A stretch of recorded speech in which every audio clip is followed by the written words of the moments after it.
4절까지만 봤고요. 어제도 오늘 새벽을 본문으로 해서 짐승의 정체를 살폈었습니다. 제가 어제 이 13장 말씀은 요한계시록을 이해하는 데 매우 중요한 장이다라는 말씀을 드렸습니다. 왜 요한계시록을 이해하는 데 매우 중요한가? 바로 이 13장에 바다에서 올라온 짐승이 하나 있어요. 바다에서 나온 짐승이 있단 말이에요. 1절에 바다에서 나온 짐승이 있어요. 이 바다에서 나온 이 짐승이 바로 하나님을 대적하고 또 교회와 성도들을 핍박하고 자기를 하나님이라 칭하는, 주장하는 그러한 자가 바로 이 짐승에게서 나올 거기에, 이 짐승은 요한계시록에서 말하고 있는 이 짐승은 나라를 얘기하는 겁니다. 나라를 표현하는 거예요.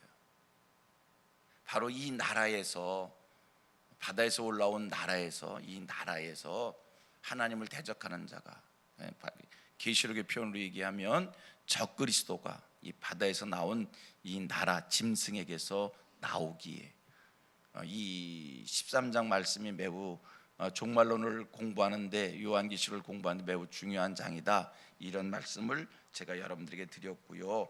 오늘은 이 짐승이 어디에서 나오는가, 성경은 바다에서 나온다고 얘기했지만 좀 더 구체적으로 그 바다가 구체적으로 어느 나라, 어디에서 이 짐승의 나라가 나오는가라고 하는 것을 오늘 함께 살피겠는데, 제가요 12장 공부할 때 용의 머리가 7으로 표현되고 있잖아요.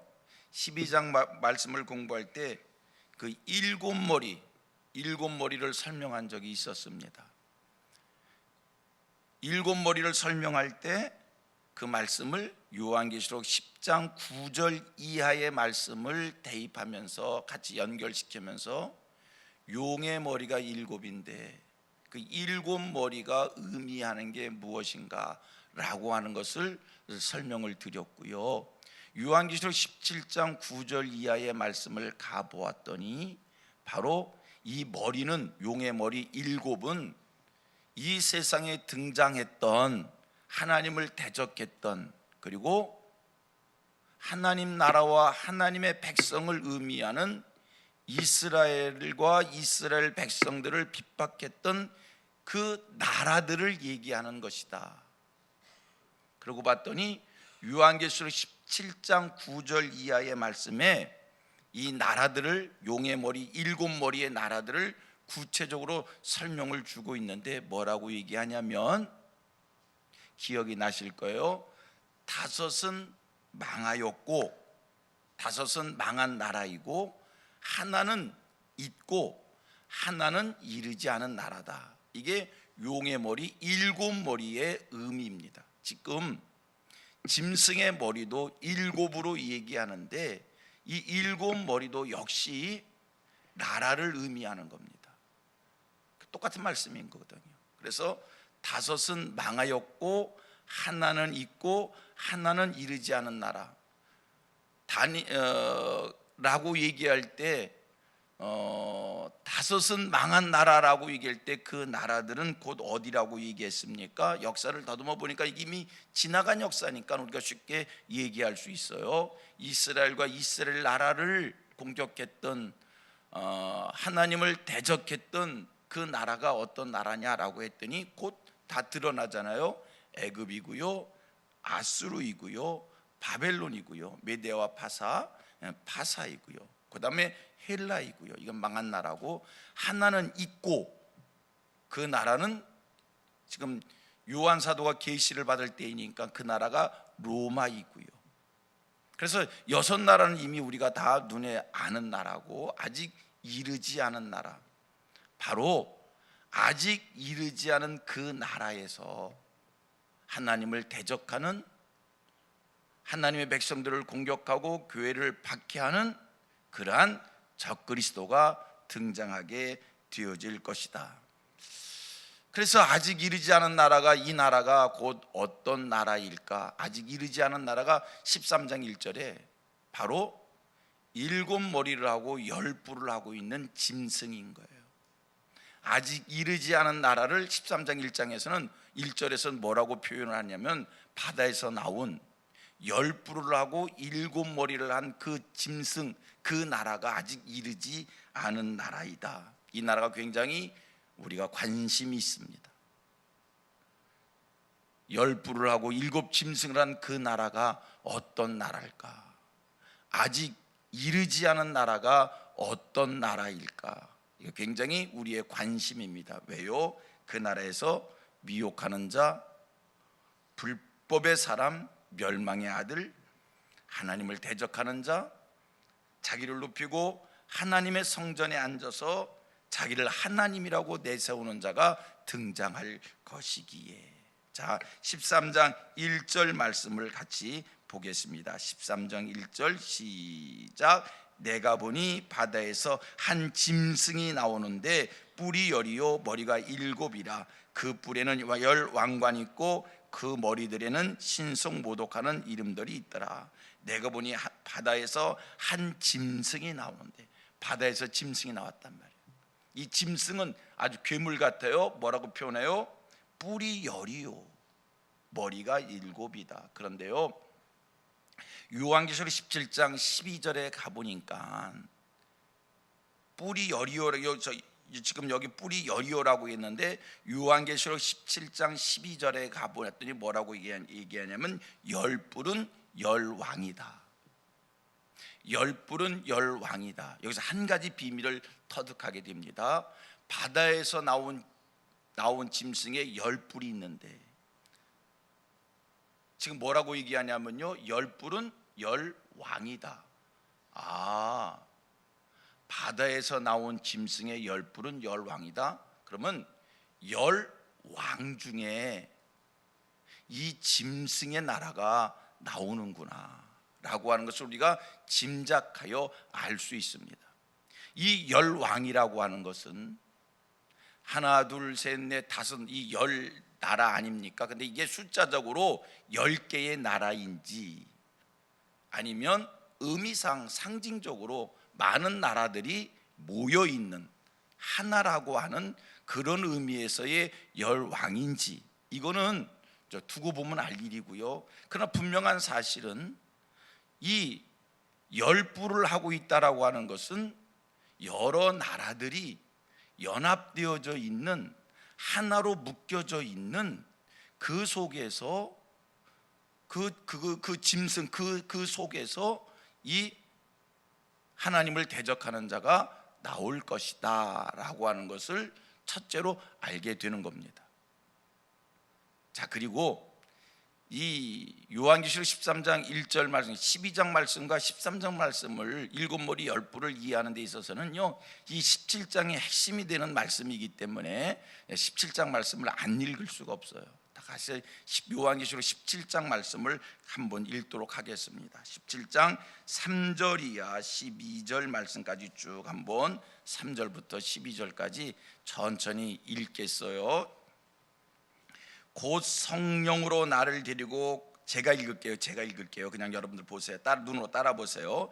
곧 성령으로 나를 데리고 광야로 가니라. 내가 보니 여자가 붉은빛 짐승을 탔는데 그 짐승의 몸에 하나님을 모독하는 이름들이 가득하고 7머리와 10뿔이 있으니. 보세요, 여자가 뭘 탔다고? 붉은빛 짐승을 탔다고 그랬어요. 여러분, 요한계시록에서는 이 여자가 몇 군데에서 등장해요. 지난번 12장 공부를 할 때도 해를 옷 입은 여자가 나왔었어요. 해를 옷 입은 여자. 그런데 오늘 본문은 붉은빛 짐승을 탄 여자예요. 같을까요? 다를까요? 조금 전에 성경을 제대로 읽으셨으면 확실히 알 겁니다. 다릅니다. 해를 옷 입은 여자는 그 이야기에서 철장 권세를 가진 남자를 낳는 여자고요. 이거는요, 붉은빛 짐승을 탄 여자예요. 그래서 이거는 붉은빛 짐승을 탔는데 그 붉은빛 짐승은 뭐하는 놈이라고요? 하나님을 모독하는 이름들이 가득하고 7머리와 10뿔을 했다. 이거는 적그리스도를 얘기하는 거예요. 다릅니다. 혼돈하지 마세요. 근데 가끔 혼돈하는 사람들이 있어요. 혼돈하면 안 됩니다. 12장에 나오는 해를 옷 입은 여자와 17장에 나온 붉은빛 짐승을 탄 여자는 달라도 너무너무 다른, 완전히 다른 것이다. 자 보세요. 이제 이 여자를 얘기하는 거예요. 이 여자가 하는 짓거리가 뭔가. 여러분 다시 반복합니다만 13장 1절에 바다에서 나온 짐승은 나라를 얘기하는 거고요. 바다에서 나온 짐승이 나라 속에서 적그리스도가 등장을 하는 겁니다. 미혹을 하는 자가 나오고 대적하는 자가 나오고 하나님의 백성들과 교회를 핍박하는 자가 나오는 겁니다. 자 그리고 보세요. 4절. 그 여자는 자줏빛과 붉은빛 옷을 입고 금과 보석과 진주로 꾸미고 손에 금잔을 가졌는데, 화려하기는 말도 못하게 화려해요. 가증한 물건과 그의 음행에 더러운 것들이 가득하더라. 그의 이마에 이름이 기록되었으니 비밀이라, 큰 바벨론이라, 땅의 음녀들과 가증한 것들의 어미라 하였더라. 또 내가 보매 이 여자가 성도들의 피와 예수의 증인들의 피에 취한지라. 이 우리가 붉은 용을 요한계시록 12장에 그 붉은 용에 대한 공부를 한 적이 있었지요. 그 붉은 용이 뭐라고 그랬어요? 예수의 싸납고 흥분되고 피에 취한 자다라고, 그러한 모습이다라는 것을 설명을 드렸는데, 예수의 증인들의 피에 취한지라. 예수의 증인들을 핍박하고 죽이고 그 피에 취한 자라. 내가 그 여자를 보고 놀랍게 여기고 크게 놀랍게 여기니. 7절 또 주목해 봐야 될 말씀이에요. 천사가 이르되 왜 놀랍게 여기냐? 내가 여자와 그가 탄 7머리와 10뿔 가진 짐승의 비밀을 내게 이르리라. 이게 이제 이 짐승의 비밀, 7머리와 10뿔의 짐승을 내가 내게 그 비밀을 가르치리라. 중요한 말씀입니다. 내가 본 짐승은 전에 있었다가 지금 없으나. 여러분, 내가 이 17장 말씀을 왜 읽냐면 13장 1절 말씀을 설명하기 위해서, 1절 이하의 말씀을 설명하기 위해서 읽었는데, 뭐라고 얘기하냐면요, 바다에서 나온 그 짐승은 17절에 뭐라고 얘기하냐면, 바다에서 나온 짐승은 17장 7절에 뭐라고 얘기냐면, 내가 본 짐승은 시작, 전에 있었다가 지금 없으나. 요거 밑줄 쳐 놓으셔야 돼요. 전에 있었다가 지금은 없으나 장차 무적에게부터 올라와 멸망으로 들어갈 자니, 땅에 사는 자들로서 창세 이후로 그 이름이 생명책에 기록되지 못한 자들이 이전에 있었다가 지금은 없으나 장차 나올 짐승을 보고 놀랍게 여기리라. 장차 나올 짐승은 뭐라고 얘기하냐면, 이전에 있었다가 지금은 없으나. 여러분, 장차 나올 짐승은, 바다에서 나온 짐승은 17장에 뭐라고 얘기하냐면, 이전에 있었다가 지금은 없으나 장차 나올 짐승, 이전에 있다가 지금 없는 그 짐승이 장차 나올 짐승이라는 거예요. 9절, 지혜 있는 뜻은 여기 있으니 그 7머리는 여자가 앉은 7산이라. 짐승의 머리 7을 설명한 거예요. 7머리는 7산이라. 성경에서 사는 나라를 얘기하는 겁니다. 또 7왕이라. 그죠? 7머리는 또 7왕이라. 5은 망하였고 하나는 있고 하나는 아직 이르지 아니었으니 써납 이르면 반드시 잠시 동안 머무리라. 11절도 보세요. 전에 있었다가 지금 없어진 짐승은, 전에 있었다가 지금 없어진 짐승, 그 짐승이 다시 나와요. 그죠? 전에 있었다가 지금 없어진 짐승이 다시 나올 거랍니다. 바다에서 나옵니다. 그런데 그 짐승은 뭐라고 얘기합니까? 여덟째 왕이니. 여러분, 장차 여덟째 왕이 나옵니다. 그런데 장차 나오는 여덟째 왕은 전에 있다가 지금 없어진 그 나라 속에서 여덟째 왕이 나옵니다. 그 여덟째 왕은 위에서 계속 읽었더니요, 가증한 놈이에요. 하나님을 대적하는 놈이에요. 미혹하는 놈이에요. 멸망의 아들이에요. 멸망의 자식이에요. 자, 보세요. 일곱 중에 속한 자라. 여덟째 왕은요, 일곱 중에 속한 자 중에서 여덟째 왕이 나오는 거예요. 그가 멸망으로 들어가리라. 내가 보던 열 뿔은 열 왕이니 아직 나라를 얻지 못하였으나 다만 짐승과 더불어 임금처럼 한동안 권세를 받으리라.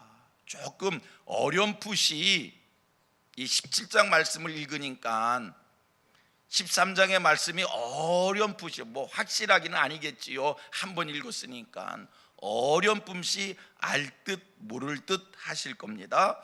그래서 이제 다시 정리하면 13장 1절 말씀하고 지금 17장 말씀을 연결해서 한마디로 설명을 하면, 바다에서 올라온 짐승, 바다에서 나온 짐승은 어떤 자냐라고 했을 때 전에 있다가 지금 없어진 짐승인데,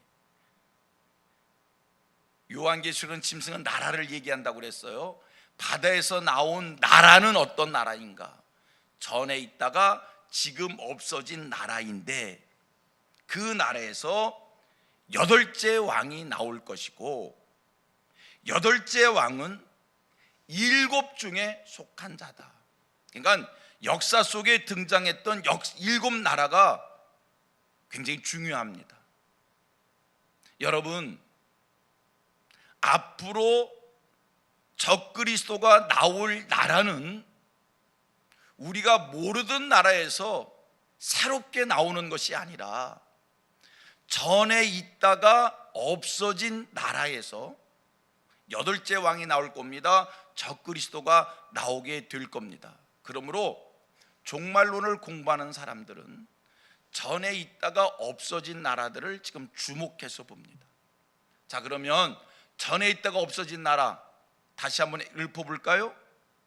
애굽, 아수르, 바벨론, 메대와 파사, 헬라, 로마.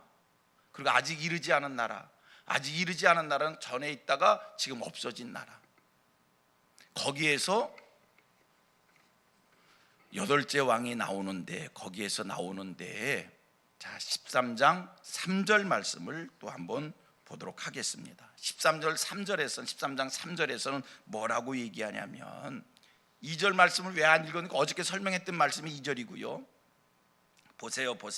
13장 3절에서는 이렇게 표현합니다.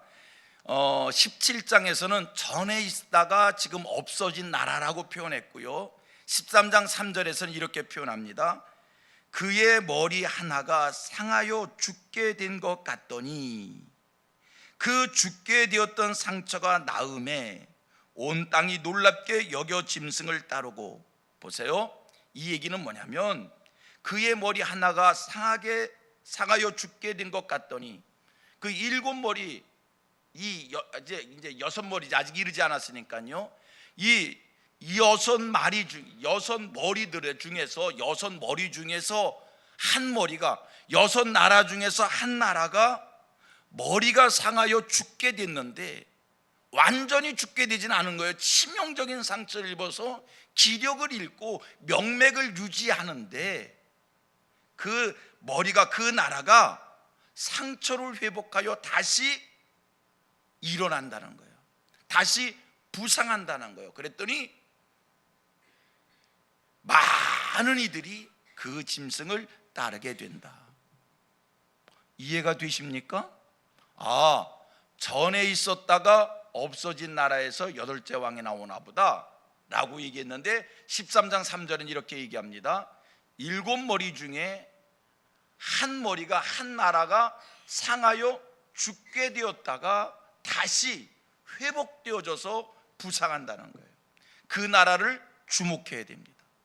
그 나라가 과연 어떤 나라일까? 4절 보세요. 용이 짐승에게 권세를 주므로, 이게 죽었다가 다시 죽은 것처럼 됐다가 다시 산 나라한테 용이 권세를 준단 말이에요. 그랬더니 그 용에게 경배하며 짐승에 경배하여 이르되 누가 이 짐승 같으냐, 누가 능히 이와 더불어 싸우리요 하더라. 이 짐승의 나라가 등장해서 세계를 제패할 겁니다.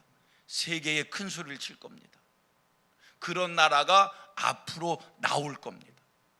그 나라가 과연 어떤 나라일까? 한 가지 아실 것은 이 짐승의 나라가 나왔다고 해서 처음부터 마각을 드러내는 게 아니에요. 처음에는요, 강력한 나라가 지금 아직 역사 속에 등장되지는 않았어요. 역사 속에 등장되지 않은 8째 왕을 드러낼 그 나라, 그 나라가 전에 있다가 지금 없어진 나라인데, 머리가 상하여 죽게 된 것처럼 했다가 다시 부상할 건데, 그 나라가 부상하면 그 나라는요, 세계의 강력한 리더십을 바라게 될 거예요.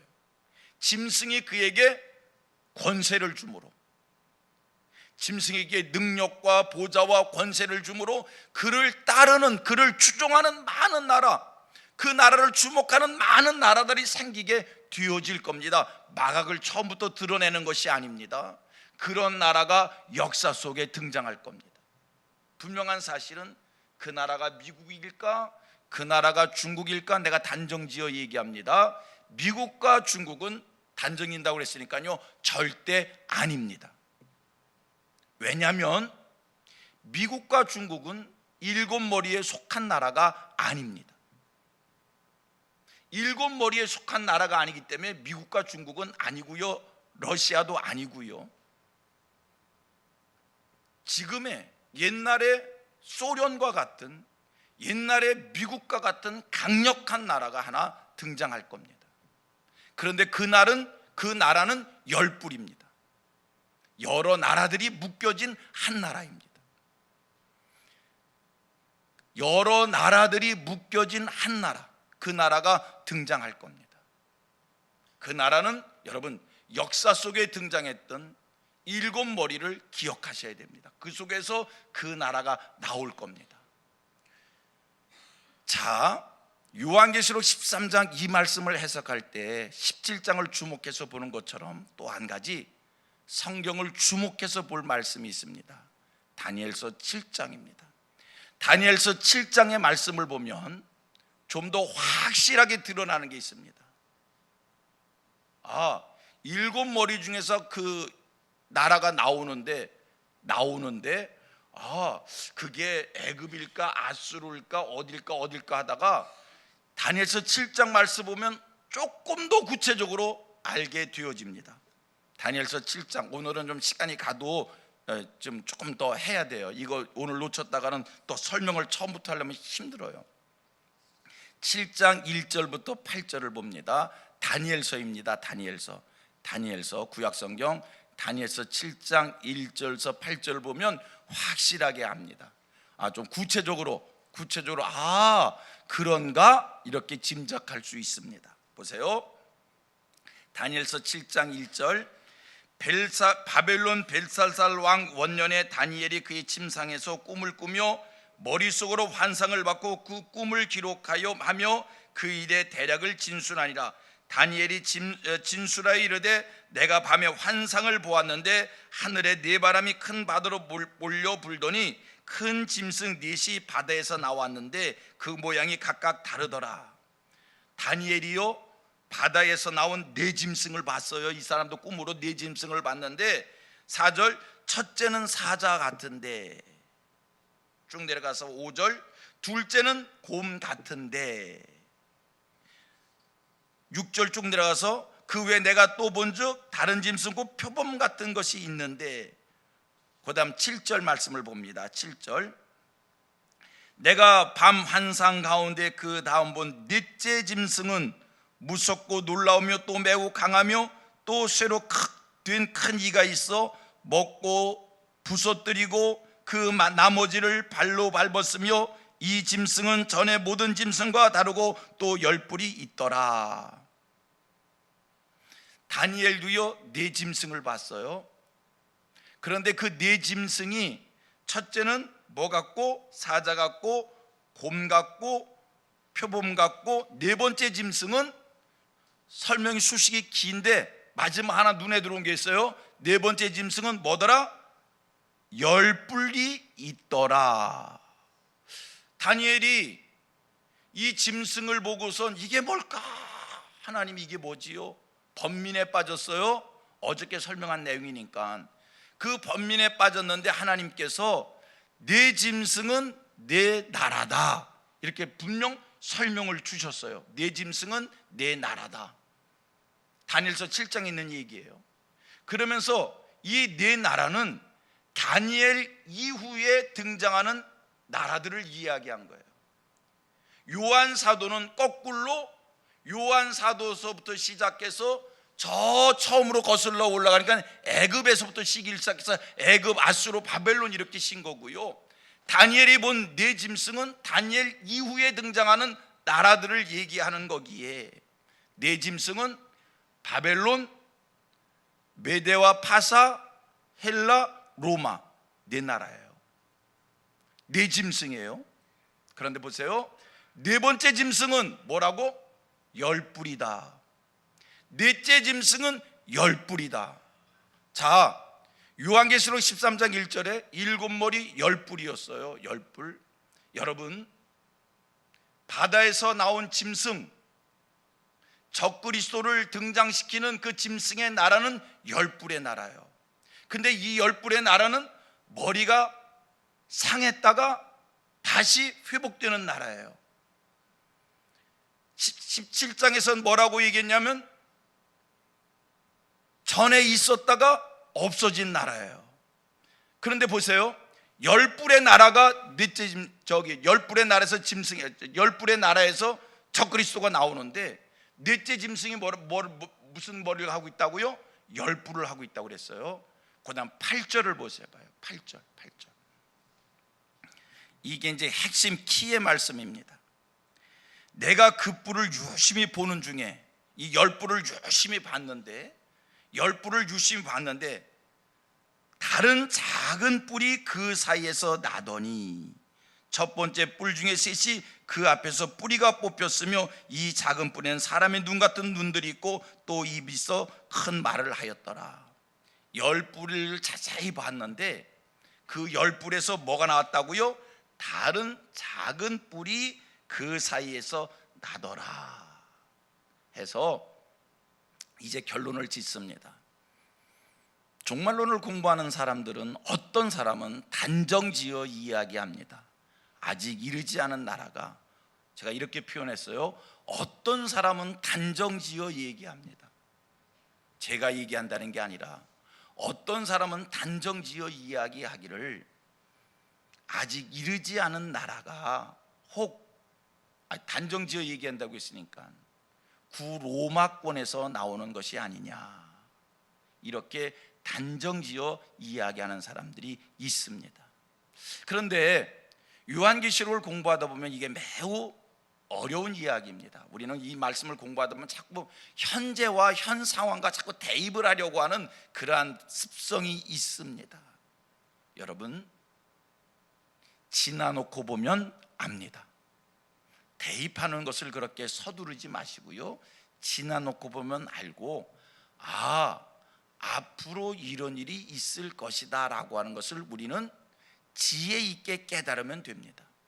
자꾸 대입을 하다 보면 여러분 우리가 큰 실수와 혼란에 빠지기 쉽습니다. 그런데 어떤 이들은 구로마권에서 아직 이르지 않은 나라, 거기에서 적그리스도가 나오지 않을까. 저는 이렇게 폭넓게 얘기하겠습니다. 역사 속에 등장했던 일곱 머리의 나라는 저 서방의 나라들이기에 우리는 서방 세력을 주목해서 봅니다. 좀 더 집약을 한다면 유럽 쪽에 있는 나라들을 주목해서 봅니다. 역사의 마지막 때에 이제 소련은 이미 붕괴되어졌고요, 무너졌고요. 미국이란 나라도 이제 영향력을 잃게 되어질 것이고요. 아직까지는 미국이 세계 모든 제패를 하고 있습니다만 이제 경제적으로, 정치적으로, 군사적으로 많은 면에서 미국은 이전의 영광을 잃어버리게 되어질 겁니다. 그리하면 분명한 사실, 새로운 힘이 생기는 거예요. 그 힘의 공백을 새 힘이 나와서 차지하는데, 그 공백, 새 힘을 만들 힘의 또 다른 힘이 어떤 힘이 될까? 그거는 어느 한 나라가 그 힘을 미국처럼, 구소련처럼 그렇게 세계 속에서 힘을 발휘하는 게 아니라 연합체의 나라가 강력한 세계를 지배하게 되어질 거고, 많은 나라들이 그 나라를 따를 수밖에 없고 영향권 아래 있을 수밖에 없을 겁니다. 그런 연합체를 구성할 나라가 어딜까? 서방의 세력들을 주목합니다. 그것이 어떤 학자들의 얘기처럼 구로마권이다 단정지어 이야기할 수 있을는지는 모르겠습니다만, 그러한 힘의 나라가 반드시 나올 겁니다. 나와야 됩니다. 성경대로입니다. 그러면 그 속에서 세계의 모든 힘을 가졌기에 하나님을 대적하고 하나님의 교회를 박해하고 자기가 하나님이다라고 하는 그러한 영향력을 행사하게 되어질 것이고, 우리 성도들은 그런 속에서도 신앙을 잘 지켜 나가는, 이런 신앙의 정절을 지키는 이런 일이 있어야 되리라 생각이 됩니다. 굉장히 어려운 장을 제가 쉽게 설명을 하려고 노력을 했는데 어떻게 이해는 됐는지 모르겠습니다. 이 종말론에 대한 얘기는, 계시록에 관한 얘기는 한 번, 두 번 들어서 알아지는 게 아니라 제가 공부를 해보니까 한 100번은 들어야 알아지는 것 같아요. 이렇게 쉽게 알아지는 것은 아닙니다. 오늘 어렵게 느끼신 게 당연한 겁니다. 새벽부터 어려운 말씀을 드려서 죄송한데 처음 듣는 거기 때문에 그렇게 어려운 거고요. 자꾸 듣다 보면 이런 것이구나. 정리하면 13장 1절 바다에서 올라온 짐승, 그 짐승을 우리는 주목합니다. 왜? 그 속에서 하나님을 대적하는 자가 나올 것이기에. 그 짐승이, 그 나라가 어떤 나라가 될 것인가? 요한계시록 17장에서는 전에 있었다가 없어진 나라, 7머리 속에서 그 나라가 나올 것이고, 13장 3절에서는 머리가 상하여졌다가 다시 회복되어지는 나라가 있을 것이고, 7머리 속에서, 그럼 그 7머리 속에서 어떤 나라일까라고 했더니 13장 17장 그리고 다니엘서 말씀 보니까 10뿔이라고 얘기합니다. 여러 나라의 연합체 속에서 하나가 될 것이다. 다니엘서 7장 말씀을 봤더니 넷째 짐승이 10뿔이었습니다. 넷째 짐승은 로마입니다. 로마라는 나라가 10뿔이었는데 8절, 다니엘 7장 8절에 가봤더니 그 10뿔 사이에서 작은 뿔이 나온다고 말씀을 주고 있어요. 그래서 우리는 주목해 보는데, 그거를 구로마권이라고 단정 짓기는 미래의 일이기 때문에 어쨌든 폭넓게 서방의 세력들을 한번 주목해 보면 역사 속에 마지막 때에 서방의 세력이 이렇게 확 연합되어지는 일들이 있을 테인데, 지금 여기까지 얘기를 할게요. 지금 유럽 쪽을 보면 유럽은 나라를 서로 묶는 일을 합니다. 참 성경대로입니다. 유럽이란 나라, 유럽 공동체가 자꾸 나라가 자기들끼리 묶어서 헌법도 단일화 한번 해보자, 이미 화폐는 단일화 했고요. 그러면서 이 나라들이, 서방의 세력들이 하나로 딱 묶여지면서 강력한 힘을 발하게 되어질 것이고, 그 힘은 미국의 공백을 메우는, 어느 순간은 미국과 대등한 위치에 서게 되어질 것이고, 어느 순간 미국의 위에서는 그런 영향력을 행사하게 되어질 것이고, 세계를 미국이 제패했던 것처럼 그런 제패하는 그런 유럽 공동체가 되지 않을까. 성경을 통해서 보는 오늘의 세계 흐름입니다.